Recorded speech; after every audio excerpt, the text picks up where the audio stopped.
6 matchs en NBA ce soir, est-ce qu'on aura de la value? Est-ce qu'on aura des pronostics intéressants comme les derniers jours? On voit ça juste après l'intro.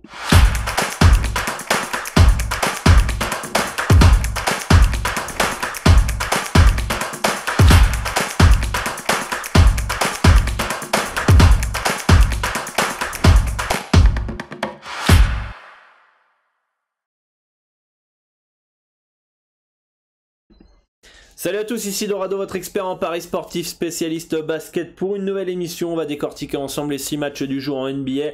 Je vais vous partager mes analyses, mes avis, mes informations, mon expérience pour vous aider à faire vos pronos, vous permettre de confronter vos analyses aux miennes. Si vous êtes nouveau sur la chaîne YouTube, tout d'abord je vous souhaite la bienvenue. N'hésitez pas à vous abonner à la chaîne, d'activer la cloche des notifications pour ne louper aucune des prochaines émissions d'analyse ou vidéos conseils en paris sportif pour progresser. Sachez que vous pouvez télécharger le guide totalement gratuitement, le guide NBA avec les transferts majeurs de chaque équipe envers les arrivées en rouge, les départs, mon avis sur chaque équipe, etc. pour vous aider à appréhender ce début de saison en NBA, et en plus en téléchargeant ce guide en bonus vous pourrez participer à la formation NBA gratuite que j'ai créée pour vous aider à commencer ces analyses et votre aventure sur ce championnat. Je vais vous partager mes informations, comment j'analyse, comment je détermine un handicap, comment je détermine une value, quels sont les outils que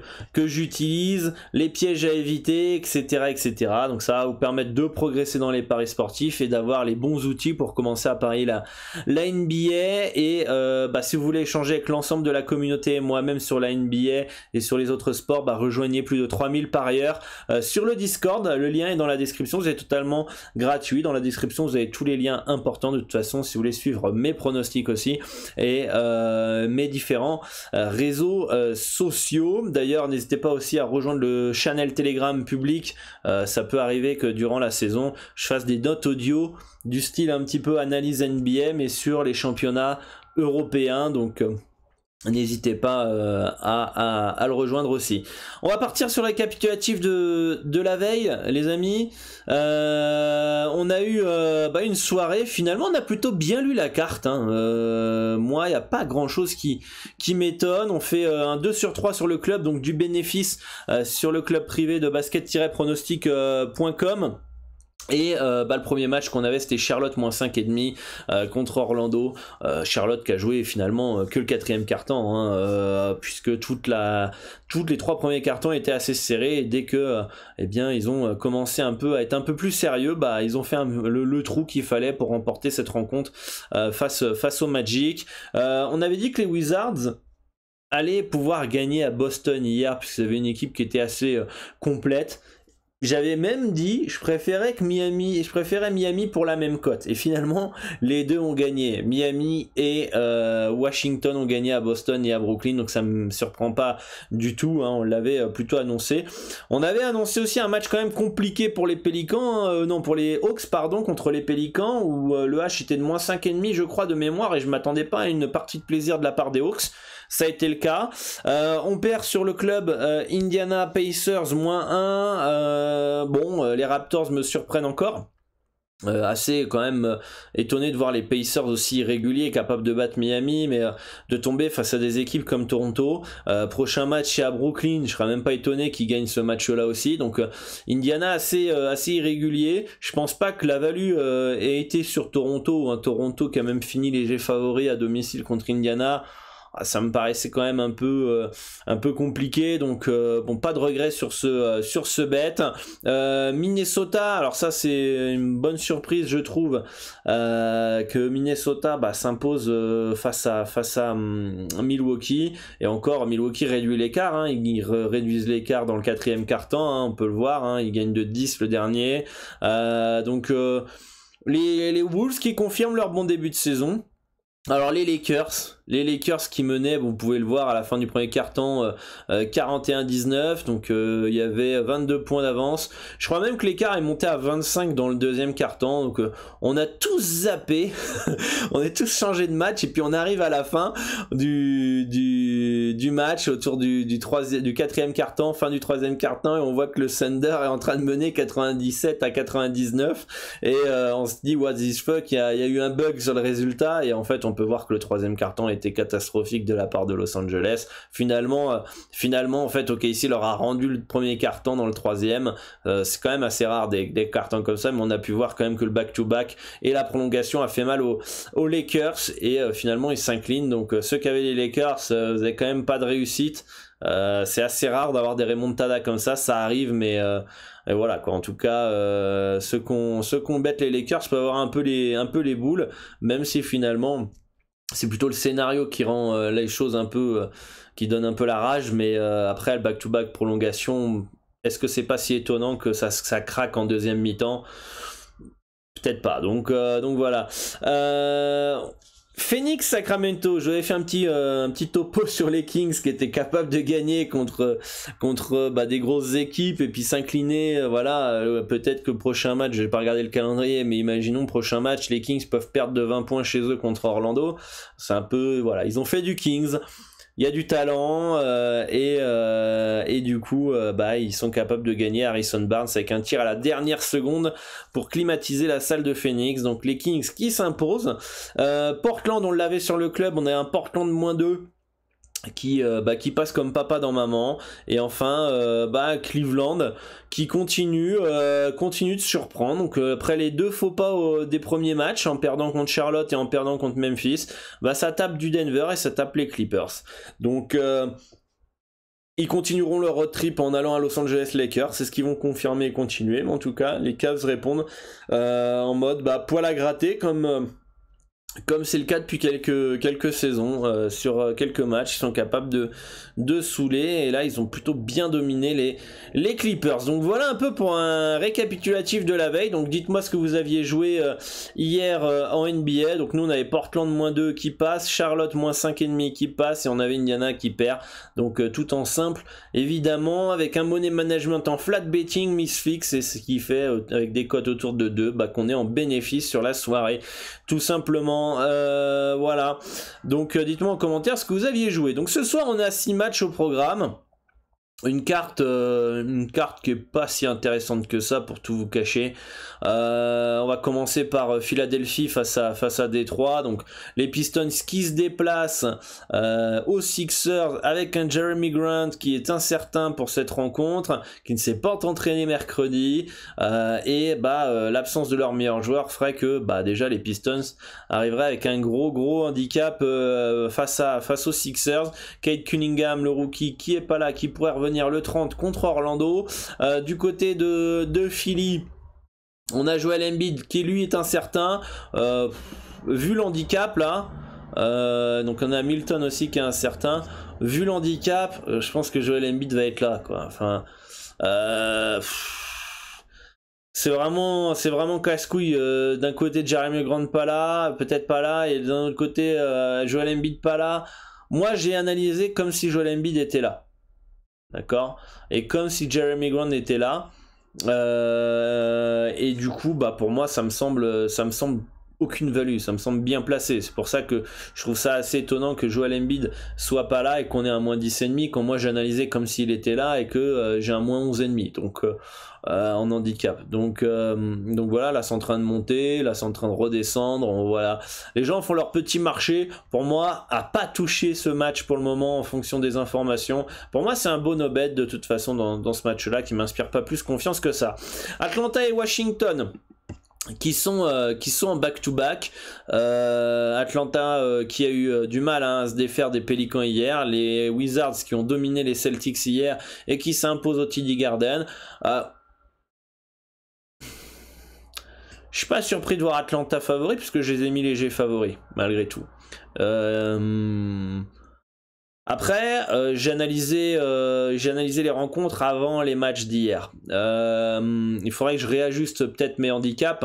Je peux peut-être même le faire actuellement par rapport aux résultats d'hier, parce que je suis toujours un poil un peu plus influencé après le match. Ouais, non, je pense que c'est plutôt... Ouais, j'ai un -2,5 pour Atlanta. Je regarde un peu ma pondération, ça me semble compliqué de mettre plus bas et mettre finalement Washington favori quand même. Peut-être dans le pire des cas un H0 ou un H de -0,5, -1 pour Atlanta, mais ça... Ouais, ça fait, on est toujours à du -1 là dans ma pondération. Hein. Déjà, n'hésitez pas à télécharger le guide pour participer à la formation. Vous verrez comment je fonctionne pour analyser et vous allez comprendre ce que je suis en train de dire en vidéo. Mais voilà, non, je pense que ça me paraît quand même assez compliqué de mettre Atlanta plus bas quand même. Donc pour moi, il n'y a pas de value sur cette rencontre-là, mais je serais pas étonné de voir Washington s'imposer face aux Hawks. Hein. Après, faut pas oublier, pour moi Atlanta en tout cas il me semble une équipe plus complète que Boston. Boston c'est vraiment principalement du Tatum et du Brown avec un peu de Smart et de Horford de temps en temps quand ils sont chauds, et Atlanta il y a du Capella, il y a du Collins, il y a du Bogdanovic, il y a du Lou Williams, il y a du Trae Young, il y a du Hurter, il y a du joueur hein, quand même hein, c'est peut-être bien plus complet. Donc les Wizards s'imposent chez eux avec du Montrezl, du Dinwiddie, du Bradley Beal, etc. Ça serait pas surprenant. Et puis aussi je crois que j'ai analysé en plus voilà bon là on l'a pas à l'écran, mais on peut voir que Dinwiddie est incertain pour comment ça s'appelle contre les Hawks. On peut voir que comment il s'appelle, Hachimura est pas là. Et puis est-ce que Bradley Beal ne serait pas incertain aussi ce soir? On l'a pas là, mais bon, il a manqué quelques matchs lors des dernières rencontres. Il peut être préservé. Donc, je me méfie quand même de partir sur les Wizards. Donc là, je viens de me rappeler pourquoi j'avais mis sans trop hésiter mettre Atlanta favori. Mais voilà, pour moi, ça me semble piégeux comme match. Je pense que Atlanta peut gagner comme Washington peut gagner. Pour moi, il n'y a pas de value, comme je vous l'ai dit. Attention à potentiellement l'absence de Bradley Beal dans cette rencontre. Les Bulls de Chicago qui reçoivent les Knicks de New York. Ça va être un match intéressant. Ça va être un match sympa à voir. Deux équipes qui font un bon début de saison, et notamment les Bulls, hein, si je me trompe pas, qui sont invaincus mais qui n'ont pas eu un calendrier très difficile. Ils ont joué 2 fois Détroit, ils ont joué Toronto. Hein, ils ont galéré une fois contre Détroit, une fois contre Toronto. Ils ont joué contre qui aussi j'ai pas le souvenir en tout cas de mémoire au niveau des matchs de Chicago qu'ils aient joué des grosses équipes. New York ça a joué du Boston, ça a joué 2 fois Orlando en perdant chez eux, ça a perdu du Sixers, donc ça me semble déjà un peu plus solide comme calendrier. En plus du côté de Chicago, on a Vucevic qui est pas incertain mais qui était malade lors du dernier match. Peut-être que ça s'est aggravé, peut-être que il est toujours pas très très bien. Et puis on a aussi un joueur qui est hyper important du côté des Bulls, le All-Star, qui est incertain, c'est Zach LaVine, qui je crois qu'il est blessé à la main. C'est pas très grave, mais il a l'air d'être gêné, et qui est incertain contre les Knicks. Si Zach LaVine n'est pas là, New York a un coup à jouer. Mais est-ce que New York à 2-0-4 à l'extérieur à Chicago, même sans Zach LaVine, est-ce que c'est si value que ça? Je vous pose la question, dites-moi en commentaire, hein, comme ça fera un peu d'interaction et ça aidera à ce que la chaîne soit bien référencée, et ça va permettre de soutenir la chaîne aussi. Moi je suis pas certain que les Knicks à 2-0-4 à l'extérieur soient valus avec Zach LaVine déjà. Faudrait vérifier, je vais vérifier mes cotes. Pour moi il n'y a pas de value sur cette rencontre là encore, mais si ça continue de baisser les Bulls et que les Bulls deviennent quasiment outsiders chez eux avec Zach LaVine, ça va commencer à être intéressant. Les Knicks avec ou sans Zach LaVine, pour moi ça me semble pas value. Il faudrait que je réanalyse le match si Zach LaVine n'est pas là, mais à 2-0-4, le risque en vaut pas la chandelle. Donc ça va être un match plutôt sympa à regarder, que je vous conseille d'ailleurs de regarder si vous êtes couche tard, vous travaillez pas demain ou vous êtes en congé. En tout cas, pour moi c'est un match à regarder plus qu'à parier. Je vois pas vraiment de value dans cette rencontre non plus. Le Jazz qui se déplace à Houston. Utah, ça sort sur la saison dernière, ça défend dur, ça joue collectif, ça bombarde à 3 points. Il y a Rudy Gobert qui protège la raquette, etc. Il y aura un duel qui va être hyper intéressant avec Christian Wood et Rudy Gobert justement. Si Rudy arrive à éteindre Christian Wood, ou du moins à limiter son impact, ça peut être compliqué pour Houston de résister dans cette rencontre. Houston est en pleine reconstruction. Attention au Jazz à ne pas prendre de haut cette équipe des Rockets, puisque c'est le piège, hein, généralement quand vous vous déplacez dans une salle où vous êtes largement plus fort, c'est de pas jouer à fond. Donc ça c'est le piège du Jazz, mais le Jazz devrait s'imposer. Le Jazz, je pense, doit gagner entre 5 et 15 points d'écart ou 6 et 20 points d'écart. Donc on est... après ça dépend de l'interprétation que vous pouvez en faire. Soit on est F0 sur le moins 9,5, soit on a une très très légère value. Voilà. C'est tout. Sinon, ça peut être soit bien placé F0, soit très légère value. Mais voilà, si vous êtes intéressé par le Jazz, prenez-le assez rapidement avant peut-être que ça bouge, qu'on arrive à voilà, moins 10,5 à 2,03. Et là, je pense qu'il n'y a plus de value. Hein. D'ailleurs, par rapport à mon handicap, est-ce qu'il y a de la value d'ailleurs?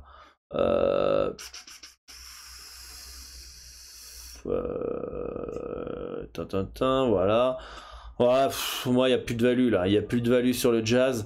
Après voilà, tout dépend interprétation, comme je vous dis, là il n'y a plus de value. Pour moi on est sur un F0 là sur le Jazz, on est sur un F0, mais voilà, je change un petit paramètre et je peux avoir une sous-value, ou je change un paramètre et je peux avoir une value, mais très légère. Donc voilà, après tout dépend d'interprétation. De toute façon la value, pour ceux qui me posent souvent la question, qu'est-ce que c'est une cote qui est plus haute que ce qu'elle devrait être. Donc en gros c'est comme si vous êtes sur un marché, voilà, et vous repérez, voilà, vous avez des bananes et vous repérez le bon prix au kilo, quoi. Et c'est un peu ça. Donc value, c'est une cote qui est un peu trop haute par rapport à la réalité, et qui, si vous le prenez, vous avez raison, sur le long terme vous prenez plus de value que de sous-value, et bien vous gagnez de l'argent automatiquement. Donc le but du pari sportif, c'est de rechercher les cotes qui sont mal ajustées, qui sont mieux payées que ce qu'elles devraient être, hein, et voilà, et ça va vous permettre de gagner de l'argent sur le long terme en pari sportif. Ça sert à rien de prendre un bet, je sais pas, vous prenez un Jazz, voilà, moins 10, mais si c'est pas value, ça sert à rien de le prendre en fait. Même si vous pensez que le Jazz va gagner facilement, en fait, tout est un travail d'analyse que je vous enseigne dans ma formation NBA, et que vous pouvez donc encore une fois suivre, le lien est dans la description. C'est gratuit. Voilà, le but c'est de rechercher ces values bêtes, et des fois bah voilà, vous avez des sous-values, des values, et c'est le but. Et là pour moi c'est une cote qui me semble F0, c'est-à-dire qu'on gagne pas d'argent, on n'en perd pas avec ce type de bête sur le très long terme. Donc voilà, ça peut paraître un peu complexe pour ceux qui débutent dans les paris sportifs et qui n'ont pas ces notions de value, sous-value, etc. Et justement, c'est la base du pari sportif. Et si vous ne maîtrisez pas ces termes-là, bah, je vous invite justement à suivre cette formation que j'ai faite pour vous totalement gratuitement, ainsi que les cyclés de la réussite. Et puis si vous voulez aller plus loin, prendre la formation pro. Voilà, on a Dallas qui reçoit les Spurs de San Antonio. Dallas qui part logiquement favori dans le derby texan, emmené par Luka Doncic évidemment, et Porzingis. Les Spurs dans ce début de saison qui a une équipe un peu casse-couille, mais qui a principalement joué à domicile. Le seul déplacement qu'ils ont eu, c'est à Denver. Ils sont restés dans l'handicap de plus 7, hein. Ils avaient un moins 7, hein, Denver, un peu comme ce soir, hein, pour les Mavericks, un peu comme ce soir, et les Spurs, bah, qui sont une équipe relou, quoi. Pour moi c'est une des plus faibles équipes des Spurs depuis très longtemps, peut-être depuis 1995 peut-être, et encore, t'avais du David Robinson de mémoire, si ma mémoire est bonne, à cette époque là. Donc ça remonte, hein, une aussi faible équipe des Spurs sur le papier quand même, hein. Les fans des Spurs, vous me direz en commentaire, hein, ce que vous pensez de votre équipe, mais franchement je vois pas comment les Spurs peuvent faire des playoffs, et je suis assez bluffé de leur début de saison. C'est-à-dire que ok, ils ont perdu les derniers matchs contre les Lakers après prolongation, ils ont perdu contre les Bucks seulement de 10 points, ils ont perdu seulement de 6 points contre Denver. Là on parle quand même des équipes qui devraient faire des playoffs normalement plus tard. Donc assez étonné, parce que vu le roster on pourrait s'imaginer quand même que ça aurait pris quelques branlées. Dallas c'est très décevant, je trouve, en tout cas moi ça me convient pas. C'est Luka Doncic et les autres sont trop irréguliers autour. Si Doncic fait du Doncic comme on le connaît, et qu'autour on a du Porzingis à 20 points et du Tim Hardaway Jr. à 20 points, là tout de suite Dallas ça devient une équipe relou de chez relou. Par contre si c'est du Luka Doncic à 40 points et puis que finalement on est un Hardaway Jr à 12 et puis Porzingis à 12 ou même pas, où les mecs ils ont du déchet dans le jeu, bah tout de suite ça devient une équipe très abordable. Donc pour moi logiquement les Mavs sont au-dessus, hein, clairement sont au-dessus. Et pour moi, il n'y a aucune value. Il n'y a aucune value. J'ai le H exactement le même. J'ai un -7 pour moi Dallas. Donc, pas de value sur les Spurs, pas de value sur Dallas. Donc, on fait rien sur cette rencontre. Hein. Tout simplement, les Mavs devraient gagner. Mais pour moi, c'est pas intéressant. Hein. Le risque en vaut pas la chandelle au niveau du ratio gain-risque. Et enfin, le dernier match, c'est les Grizzlies face aux Warriors. Les Warriors qui sont invaincus hein, dans ce début de saison face à des Grizzlies en road trip qui se sont fait laver hier à Portland avec une grosse deuxième mi-temps des Blazers. C'est un déplacement qui est pas simple. Je pense que les Grizzlies sont capables d'aller gagner là-bas, mais peut-être dans un autre contexte. Là, faudrait que je vérifie le calendrier, mais ils sont en fin de road trip a priori. Hein, ils ont déjà joué 2 fois à Los Angeles, ils ont joué à Portland, maintenant ils sont aux Warriors. Ils sont sûrement en fin de road trip et c'est pas la même de jouer les Warriors en début de road trip que là en fin de road trip. Donc il peut y avoir de la fatigue accumulée et on l'a peut-être senti en deuxième mi-temps face à Portland hier.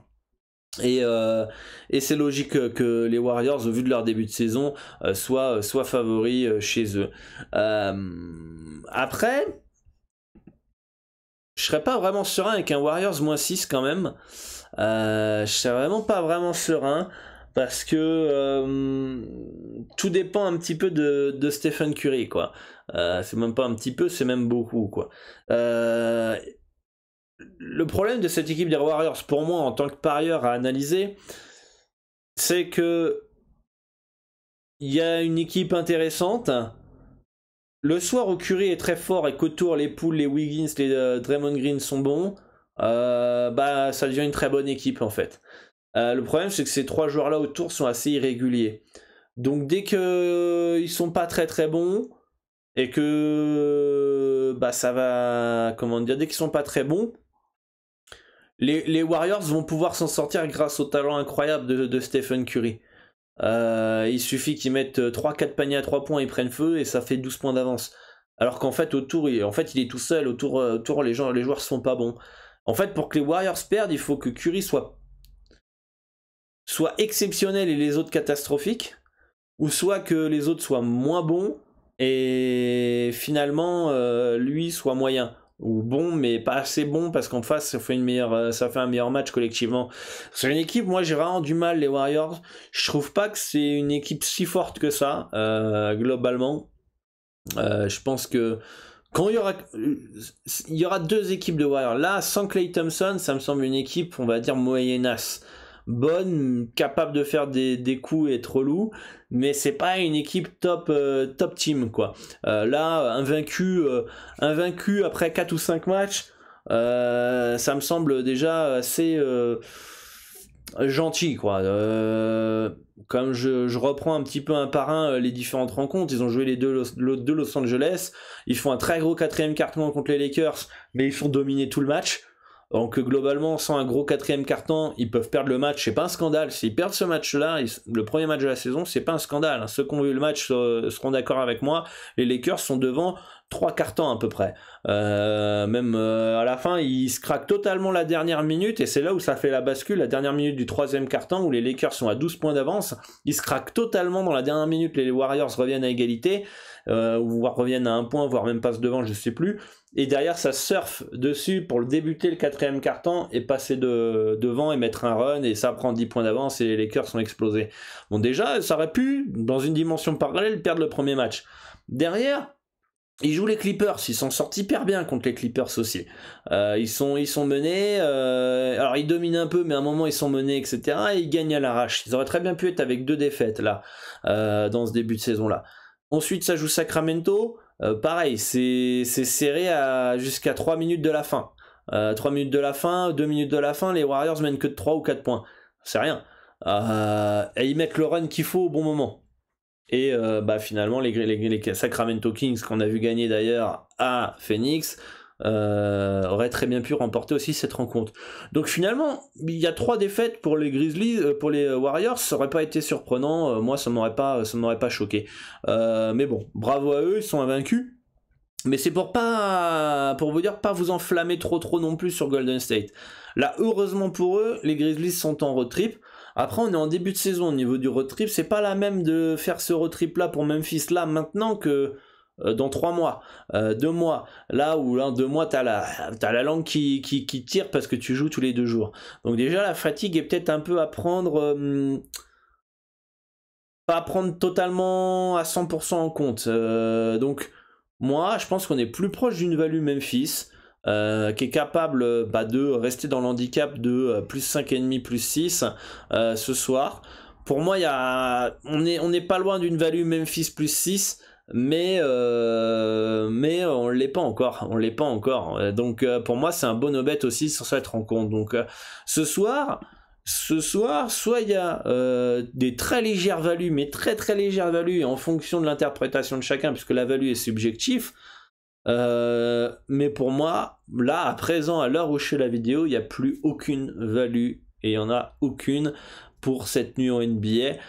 Peut-être qu'il y en aura plus tard dans la soirée, en fonction des informations qui peuvent tomber, des joueurs absents comme Lavine, comme Joel Embiid, Jeremy Grant, etc. et d'autres, peut-être Porzingis ou Bradley Beal, etc. Il y aura peut-être des values à ce moment-là. À l'heure actuelle où je fais moi la vidéo, il n'y a rien à parier ce soir en NBA. Donc voilà, les amis, pour cette nouvelle vidéo. Dites-moi en commentaire si vous êtes plutôt OK.